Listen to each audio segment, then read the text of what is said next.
welcome to Freedom Fighters Code Gray. This is a show where we discuss the topic of human trafficking, an issue that's happening locally and globally. How can we prevent sex trafficking, and how is this issue affecting youth in our community? What can we do to prevent or even to support people who are exiting trafficking situations? Today, I'm joined by Kaitlyn Ranasinghe, the program manager at Bridgenorth. Thanks so much for joining me today, Kaitlyn. Yeah, thank you so much for having me. So just to start off with, Kaitlyn, I would just love to hear a bit about who you are and if you could shed light on some of the work that you're currently undertaking at Bridgenorth. Absolutely. Yeah, thank you so much. As you mentioned, I'm the program manager at Bridgenorth, and I have had the absolute pleasure of being with Bridgenorth for just over a year now.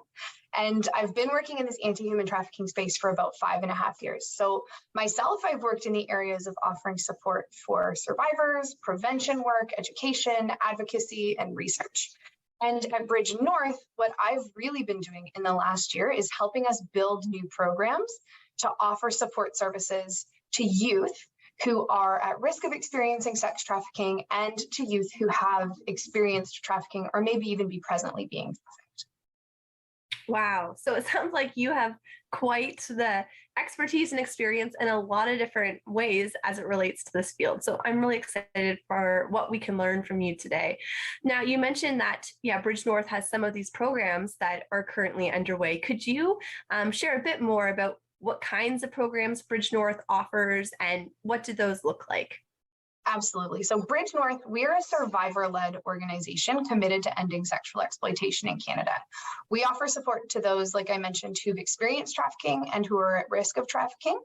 And we really work, it is our mission to restore the inherent dignity and value of those who've experienced sexual exploitation by meeting their physical needs, mental, emotional, and spiritual needs, really thinking about the whole person. And so we do this through survivor-led support, prevention, education, and advocacy. In the area of advocacy, we've advocated at all levels of government for laws and policies that can prevent and address sex trafficking across Canada. At the municipal level, we worked to implement laws, bylaws that banned body rub parlors. And we were also recently represented by a lawyer as an intervener in the Supreme Court challenge against the Protection of Communities and Exploited Persons Act. For education, we offer education and awareness training to really anybody who wants to learn more about human trafficking. We have worked with law enforcement, educators, Crown attorneys, service providers, parents, youth, government officials, and many other groups who are interested in learning more about trafficking. And then we provide survivor-led support to those who have experienced trafficking and are at risk of trafficking. In the past, we've offered one-on-one support, we've offered case management, peer mentorship, court support, help to get folks housing, to identify access to basic needs, really whatever the individual needed. And that's something we continue to do. We're also now in the process, as I mentioned, of building some new programs for youth. So right now we are just about ready to launch 2 new programs. The first is a prevention program called the Savvy program. It is a program for female identifying non-binary and gender non-conforming youth aged 12 to 24 who are experiencing risk to sexual exploitation. And this is kind of a 2-part program. On one side of things, we have a 10-week prevention group that is facilitated by a trained clinician or someone with some levels of higher education, as well as a woman with lived experience of sexual exploitation. And in these groups, we cover topics like, what is sexual exploitation? What does that look like? Who are the traffickers? How do you identify that someone might be a trafficker and not someone who actually wants to be your friend or your boyfriend? We talk about healthy relationships, substance use, and what tools and resources we all have available to keep ourselves and to keep our friends safe. And in this program, we also offer one-on-one support to youth who are interested to help the young people build safety plans, to identify tools and resources that they can use to protect themselves from being exploited. And the second program is our Life Edge program. This is a program for folks who've experienced trafficking. It is a day program for female identifying youth aged 12 to 18 who, like I mentioned, have experienced exploitation or are currently experiencing exploitation or trafficking.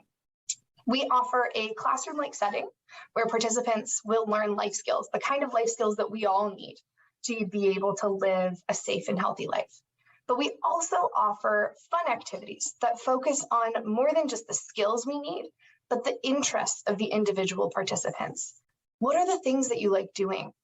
And then we can get engaged in those things. We can explore your interests, explore your gifting, so that not only do you have the tools to live a safe and healthy life, but you also have the tools and the experience and the support behind you to live a life that gives you a sense of meaning and purpose and enjoyment. And we've seen that combining those two things is really, really key to support folks to move forward from a trafficking situation and live a life that they want to live.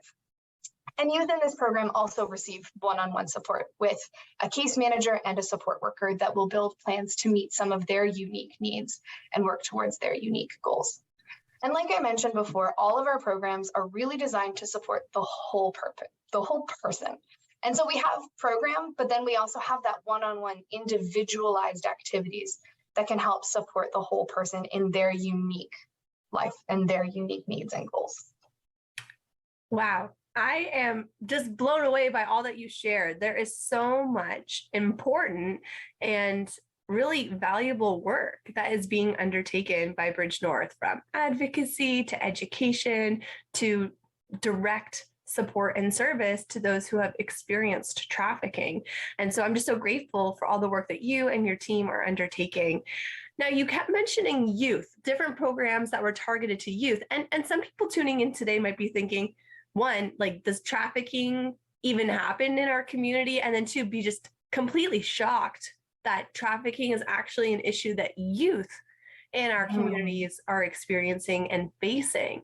So I was wondering if you could help explain a little bit about how trafficking is impacting youth, and specifically, you know, there are barriers in society that are influencing and impacting why and how youth can get support before, during, and post-trafficking situations. So if you could explain a little bit more about that in particular, that I think would be really helpful for folks who are tuning in today. Yeah, absolutely. It is always, I think, very shocking for folks to learn that trafficking not only happens, but like you said, it's happening to young people in our communities. We know that the average age of entry into sex trafficking, the average age at which someone is first lured and groomed for trafficking, is 12 years old. Which means that not only is that happening to 12-year-olds and teens, but it also means it's happening to people younger than that too. It's happening to children and teens, and it does also happen to adults, but it's always, I think, very shocking to think about the fact that this is happening to our kids in our communities, and knowing that it can really happen to anyone.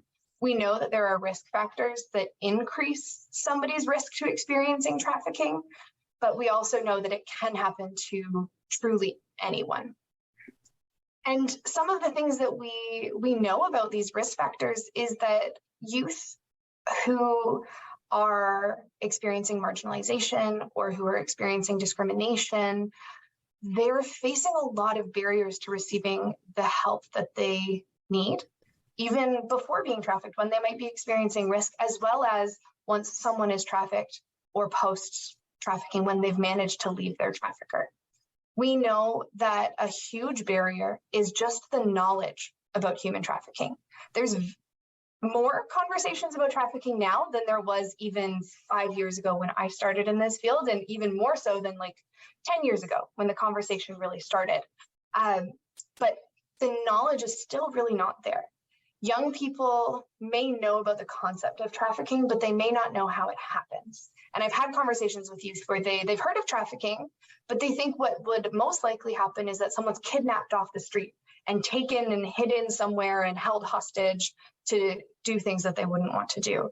And what we know is that while that can happen, a lot of times youth are lured and groomed by someone that they believe to be a friend or a romantic partner, and sometimes it's even a family member who uses manipulation and coercion and guilt and threats to make someone do something they would never regularly do. And we also know that a lot of adults don't know. The safe and caring adults in young people's lives don't know the signs of trafficking because it's not being talked about. And so these signs are being missed. And oftentimes youth are not being offered help until it's much too late. So we know that knowledge is a huge gap that we need to be increasing. We also know that while being trafficked, a lot of people who are being trafficked have no idea where to go because their trafficker in that process of luring and grooming has cut off all of their relationships with their friends and family. They have used manipulation and coercion to put them in this position. So young people often think, this is my fault. I've done something to put myself here. My family would never accept me if they knew what was happening. My friends would never speak to me again. What I'm doing is illegal. I am going to be arrested. I am going to be harmed if I try to get help for this, because their trafficker has lied to them and manipulated them, and they don't know that what's happening is a crime, and they don't know that there's services out there that want to support them and that can support them. And even if someone is able to leave their trafficker, there's still a massive gap in supports.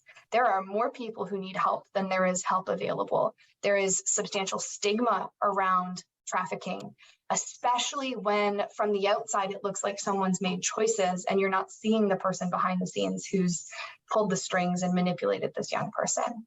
There is substantial financial needs. People need safe housing. They need social support and family support. We need trauma-informed support and counseling and supports that can meet an individual's needs, not just programmatic approaches, but something that can look at a person as an individual, understand their needs, see their strengths, and work with them one-on-one to help them meet those needs. There are so many needs that need to be met to help prevent exploitation, and so much work that is being undertaken, but also lots more work to do. As you have highlighted, it's really a collaborative effort with many different social service providers and educators and diverse groups alike to come together to be able to really address and tackle this problem. So I'm just wondering, why do you think that prevention work in particular is so important to, address sex trafficking in our area? Prevention work is absolutely integral to addressing sex trafficking. We know, like I mentioned before, that knowledge is really low on this issue, but we also know that knowledge is power. So the more that we know about human trafficking, the less power traffickers have. No one wants to be trafficked. No one asks for these things to happen to them. And so when young people have the knowledge and tools to understand what trafficking is and how to prevent it, they are so much less likely to be trafficked. When safe and caring adults see the red flags and they know what to do, the young person is less likely to be trafficked because there's help available early on. We also know that it's a lot easier to not be trafficked than it is to get away from a trafficker. And if we're able to prevent trafficking before it happens, we're not only preventing trafficking, but we're preventing lifelong physical and emotional trauma. We can't stop trafficking just by helping people leave their trafficker. That is so still important. But traffickers will continue to find new victims. But when it's harder for traffickers to lure and groom victims because they have knowledge and tools to protect themselves, when safe and caring adults and the public can see those red flags and the penalties for trafficking are quite high, traffickers are much less likely to be able to traffic. And that's really, really key to being able to stop trafficking. I am looking forward to continuing this conversation after we take a short break. What kind of show do you want to see on Rogers TV? What interests you? Log on to rogerstv.com, fill out a show proposal, and tell us about your segment idea. We want to know what you want to see. Rogers TV, only on Rogers. Tuesday on City TV. I'm Detective Charlie Hudson. Assume you have a warrant? Yeah, right here. The Bark is back to take a bite out of crime Definitely picked up the scent of something. on a new night. Good job, partner. Hudson and Rex. New episodes return Tuesday at 8/7 Central on City TV or stream on City TV Plus, the app, or citytv.com.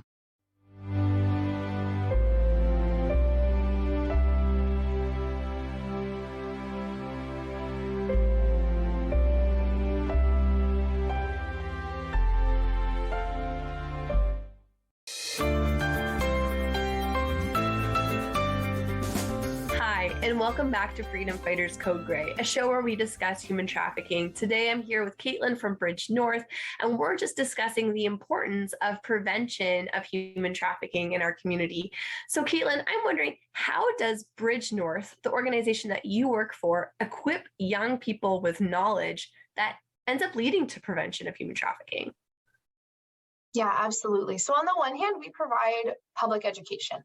And as I mentioned before, we provide that to people like service providers and law enforcement and educators, but we also provide information sessions for youth so that they can understand what human trafficking is. We talk about issues like, what is human trafficking?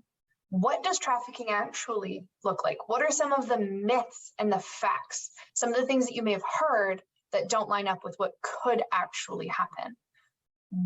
What does a trafficker look like? How does trafficking happen? How would you know if someone was trying to lure and groom you? What are those red flags? And then what are the things that you can do to protect yourself? And one of the conversations that we've really been talking about lately with youth is this issue of social media, because social media is really key in this trafficking landscape right now. And so talking to youth about what trafficking looks like online versus what it might look like in person, and talking about both of those things. And on the other hand, we have the Savvy program, which I mentioned earlier, which is specifically designed for youth who are experiencing higher risk to sex trafficking. So our public information sessions, they are available for anyone. And we know that any youth really can be at risk of trafficking, just like I said before.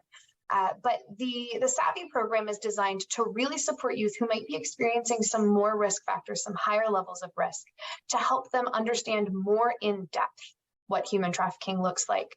And so it is that 10-week program where each week we talk about a really important topic for 60 to 90 minutes, and we really dive into what that looks like and what it means. So what is trafficking? And we dive into some of the myths that we've heard about trafficking and the myths that young people learned about this idea of selling sex. And we talk about exploitation being such a key part of that experience and what it actually looks like. What is the reality in this sex industry where people are exploiting youth? And we talk about healthy relationships. What is the kind of relationship that you deserve to have with someone? And how do you know if someone is probably unhealthy or might be looking to exploit you? And then we really dive into, what are the tools? What tools do you have to protect yourself? We know the red flags. We know what trafficking looks like. So what can you do? And maybe you're not going to be trafficked, but maybe you'll know someone who could be at risk or who could be targeted by someone. And how can you share this information with your friends? And how can you help protect them too? And we really partner with young people to provide them with information, resources, and tools that they need to protect themselves. Because youth are really capable. Youth are so capable. And so we work alongside them to support them and build up their capacity to protect themselves and their friends and become leaders in their community on this issue. You mentioned public education was available and that you educate different service providers and groups as well. If someone is, listening in and saying, hey, I know a group of people that would really benefit from this education experience, how could they connect with you or someone at Bridgenorth to arrange something like that?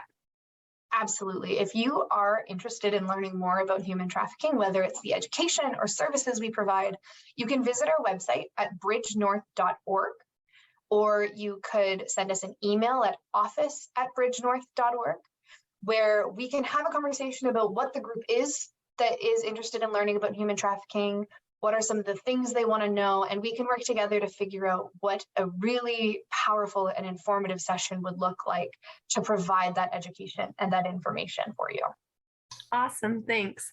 The other question that came to mind for me when you were talking about how Bridgenorth is doing prevention and the Savvy program, you mentioned this is geared towards people who are at higher risk. So what does that mean exactly? Like, who in the community would be at higher risk for being trafficked? And what are some of those societal and systemic risk factors that exist in being trafficked?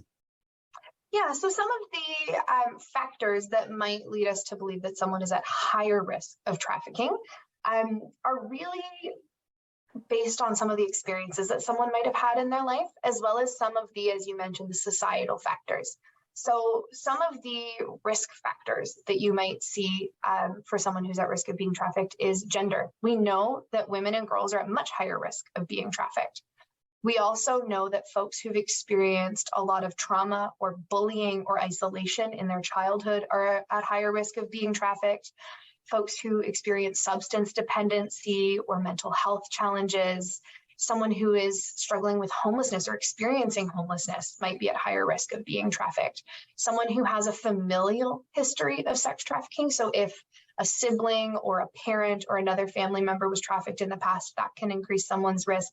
We know that having involvement in the foster care system increases someone's risk to being trafficked. And then some of those things that we might be looking for in a person's life that would indicate to us at that time that they're being exploited or experiencing higher risk to exploitation might be that they're skipping school more regularly than they used to. They're running away from home more frequently than they used to, or they're going missing over weekends and coming home during the week. Or they all of a sudden have a new boyfriend who's 10 to 15 years older than them, or a new group of friends who's much older, or a completely different friend group than what they had a couple weeks or a few months ago, that some of their family and friend relationships are breaking down, that there is less connection in the places where they used to be connected because traffickers are trying to break those connections down to isolate them from their friends and family. And then at the society level, when we think about risk factors, I have seen a really common theme when we think about risk factors of marginalization, isolation, discrimination, and lack of access to resources. Folks who are experiencing those things are experiencing higher risk to exploitation, not because of anything to do with themselves, not because of anything that they have ever done, but because of society and the societal factors that play into that. So when I mentioned before that women and girls are at higher risk of trafficking, women and girls aren't at higher risk of trafficking inherently because they are female. They're at risk because of the hypersexualization and the commodification of the female body, where it is seen as okay to purchase a young woman for sex. It is seen as okay to view pornography, where it's very likely that the young person on the other end of the screen is actually being exploited. It is okay to view women in that way, to view girls in that way, and to purchase them. That's a huge factor in why someone is being trafficked. When we think about race, we know that race is also a factor of risk in human trafficking. People of color don't experience risk to trafficking because of their race, because of who they were born. It has nothing to do with their self. It's because of the high levels of marginalization and exclusion and discrimination they face, which creates factors of risk and limits access to support services. We also see that in media, people are being hypersexualized. Women are hypersexualized, but also women of color are hypersexualized in media. And that plays a huge factor in there as well. And this sex industry is glorified in a lot of media, which also makes it really tricky for a young person to see when something might be exploitation versus what they've seen on TV or in music videos or when people have been talking about it in media. Wow. Kaitlyn, you just help explain so many difficult and challenging realities of, what makes up our society and what really is influencing and perpetuating the exploitation of persons in our country and in our world. And I just think that the prevention work is so important to help, address, like you said earlier, those myths that young people believe about themselves or about the sex industry that could potentially lead to exploitation. Something you mentioned earlier was about social media and how, that's playing a bigger and bigger role in trafficking. And social media is something that most young people today are on some sort of app or platform. And so what does, trafficking and social media have to do with one another? Can you help explain the reality of exploitation as it relates to online spaces? Yes. So social media has created an entirely new landscape for trafficking and exploitation. It has impacted how youth are lured and groomed into situations of exploitation, as well as how they can be exploited. As I mentioned before, on social media and in different media sources, there is a glorification of the sex industry. There is hypersexualization of women and girls, and especially women and girls of color. But there's also this entirely new space that young people are spending their time. When it comes to luring and grooming, we know that traffickers spend their time in places where youth spend their time. So this could include the mall outside of high schools or other places that youth like to spend their time. But like you said, where are youth spending their time now? Online, on at least one social media platform, but most youth are on multiple platforms. And on social media, traffickers know that they can connect with a young person online in seconds. They can connect with multiple youth at the same time by sending different messages to different people.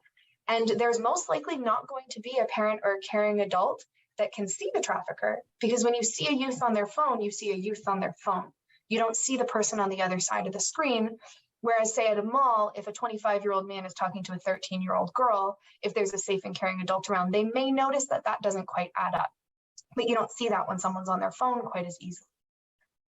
And it's very easy to connect because most youth have unlimited, unfiltered, unsupervised access to the internet. And so it might start out with something as simple as a few likes and comments here and there on pictures and posts, or a short message that says something like, hey, just wanted you to know that someone out there thinks you're beautiful or amazing or wonderful. And that can easily turn into hours of messaging back and forth, where the young person thinks that they have a new friend who thinks they're amazing, or that they're falling in love with this new partner who finally understands them and loves them so much, and they don't see what's going on for the trafficker and what their intentions are. But we also know that social media has made it very easy to exploit young people online. Traffickers are now able to use digital platforms to make, sell, and distribute photos and videos, and even live stream the exploitation of a young person, and they can do it relatively anonymously from their own homes. So we know that social media has really changed the landscape, and in some ways, in many ways, made identifying trafficking a lot harder, while making trafficking easier for the traffickers. I have so many follow-up questions for you, but we'll have to save them to a future interview. So with the remaining time that we have left, I would just love for our viewers to know how they can partner with Bridgenorth really quickly to help prevent sex trafficking, but also to support people who have exited. Absolutely. The biggest thing you can do is to share information. Like I said, knowledge is power. Visit our website, check out our blogs, look at our social media, follow us, share our posts, forward our newsletters, because the more we're talking about trafficking, the more we know and the less power traffickers have. You can also donate, because we're a charity. All of our work is funded by generous people who want to see an end to trafficking. And your donations can tangibly contribute to the work we're doing in ending trafficking. So let's keep talking about trafficking. Let's keep working together to make an end to trafficking and supporting youth who are experiencing it. Kaitlyn, thank you so much for being on our program today. It's been so helpful to learn how together we can prevent sex trafficking in our community. Thanks to you and all the staff at Bridgenorth for the important work that you're doing to address exploitation. If you're viewing the show today and you're in immediate danger, please call 911. If you need information and support related to human trafficking, you can call the Canadian National Human Trafficking Hotline, available 24/7 at 1-833-900-1010. Again, that's 1-833-900-1010. Thank you so much for tuning in today to Freedom Fighters Code Gray. We hope to catch you next time.